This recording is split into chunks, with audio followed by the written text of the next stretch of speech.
O, eto na ang hiniintay nila ha, lalo ni Emma ha. O, kung naghahanap kayo ng pangregalo sa mga mahal sa buhay o kaya na may wedding ring at para sa mahalagang araw sa inyong buhay o kahit na personal collection, ang sagot dyan ay Mayet de la Rosa Fine Jewelry. Kung hanap nyo naman ay authentic na jewelry o gold, platinum, ayan, ganun din po yung mga diamonds, precious stone, mga crystal, o mapa, sterling silver, o kaya yung mga relo, abay, magtungo lamang po sa Mayet de la Rosa Store na matatagpuan sa Robinson's Place at sa Las Piñas po yan at sa Robinson's Place sa General Trias, Cavite. O kaya naman, itumawag sa kanilang telepono 710-2467 at 801-9002. So yan.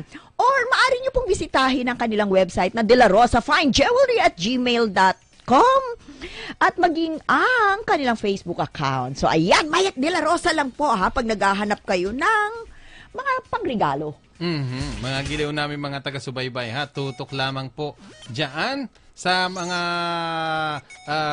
magagandang jewelry na hatid naman po o mula po sa Mayet de la Rosa Fine Jewelry Store. Ha? Diyan po yan sa may Robinson's Place, sa Las Piñas, at sa Robinson's General Trias. Balita 990. Oras po natin, 3 minutes to go bago po mag-alas 6 ng umaga. Habol na itong report ng ating kasamang si Cyril Cupino. Meron daw pong kilabot na pusher na napatay matapos makaengkwentro ng mga polis sa Caloocan City. Detalye ng balita, ihahatid ni Cyril Cupino. Go, Cyril. Yes, Jed, Ben, napatay nga isang umano'y kilabot na drug pusher matapos umanong manlaban sa mga pulis sa Barangay 17, Caloocan City. Ayon sa mga tauhan ng Caloocan City Police Community Precinct 2 Drug Enforcement Unit, nagkasa sila ng buy-bust operation para mahuli ang suspect na kinilalang si Richard Bautista. Pero papalapit pa lamang umano sila sa bahay ng suspect, ay agad na umano itong nagpaputok ng baril. Napilitan gumanti mga pulis at napatay on the spot si Bautista. Sinasabing karilaya lamang ng suspect mula sa pagkakakulong dahil sa droga at kabilang rin umano ito sa drug watchlist ng pulisya. Na-recover sa crime scene ang dalawang sachet ng hihinalang sabu at isang caliber 38 na baril. Napapatuloy ang investigasyon ng pulisya sa nasabing insidente.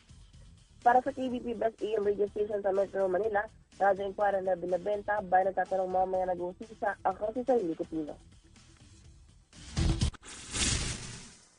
5:58 po ang ating tumpak na oras, mga giliw namin mga taga-subaybay.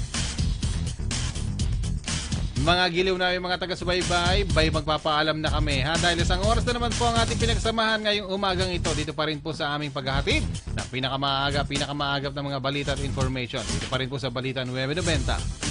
So ayan, muli tayong magkarinigan bukas alas 5 hanggang alas 6 ng umaga dito lamang sa Radyo Inquirer 990 at maraming salamat sa mga kasama natin sa araw-araw, sa Technical Department, sa Digital, si Roy Apulet, si Raul Cusare, ganun din po sa ang ating Desk Supervisor na si Donabel Dominguez Cargullo at sa production si KB Johnson na Enli at Rose Cabrales at sa Newsroom si Jimmy Tamayo at si Honey Abbas. Ito po ang inyong lingkod, Brenda Dumato, bayang nagtatanong, mamayang nag-uusisa at susunod na po ang Banner Story with Jake Maderazo and Direk Arlene de la Cruz.